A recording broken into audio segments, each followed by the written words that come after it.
A long time ago, in 1856, something very surprising happened in the United States Senate. A man named Charles Sumner, who was a senator, got hit very hard with a cane by another man named Preston Brooks. This story is about why it happened, what happened that day, and what happened afterward. Charles Sumner was a senator from Massachusetts. He didn't like slavery, which is when people are forced to work for no pay and are treated very badly. Sumner believed that all people should be free and have the same rights. He often spoke out against slavery and the people who supported it. One day, Sumner gave a very strong speech called "The Crime Against Kansas." In his speech, he said many bad things about slavery and about the people who wanted to keep it. He called slavery a terrible crime and said that it was hurting the country. Sumner also said some bad things about another senator named Andrew Butler from South Carolina. Butler was not there to defend himself, but his cousin, Preston Brooks, heard everything.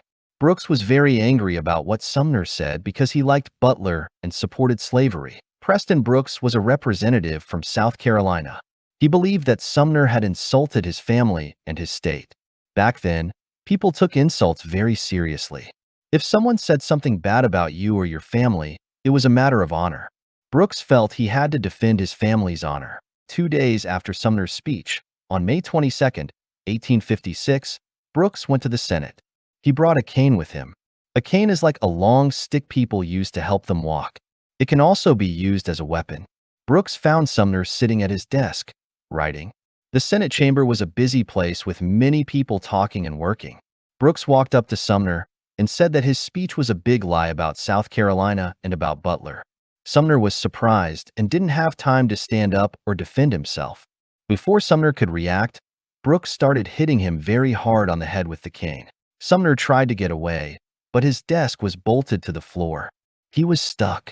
He struggled to protect himself, but Brooks kept hitting him. The cane was heavy and made of solid wood, so each hit hurt a lot. People in the Senate were shocked and didn't know what to do. Some tried to help Sumner, but Brooks's friends stopped them. Brooks hit Sumner over and over until the cane broke into pieces. Sumner was badly hurt and fell to the floor, bleeding and almost unconscious. The attack was very violent and left Sumner with serious injuries. After the attack, people were very shocked. Some people thought Brooks did the right thing. They sent him new canes to show they liked what he did. They believed that Sumner deserved to be punished for his speech. These people were mostly from the South and supported slavery. But other people were very upset and angry. They thought Brooks did something very wrong and that he should be punished.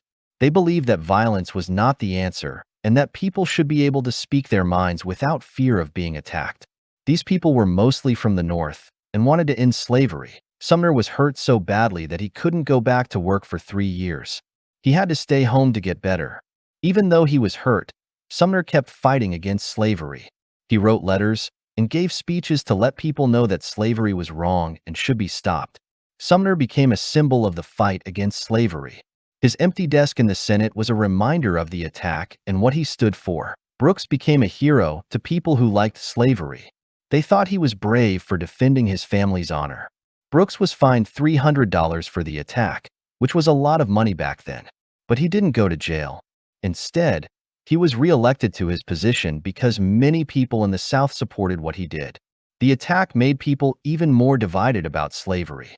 It showed how angry and violent people were becoming over the issue. The North and South were already disagreeing about many things, and this attack made things worse.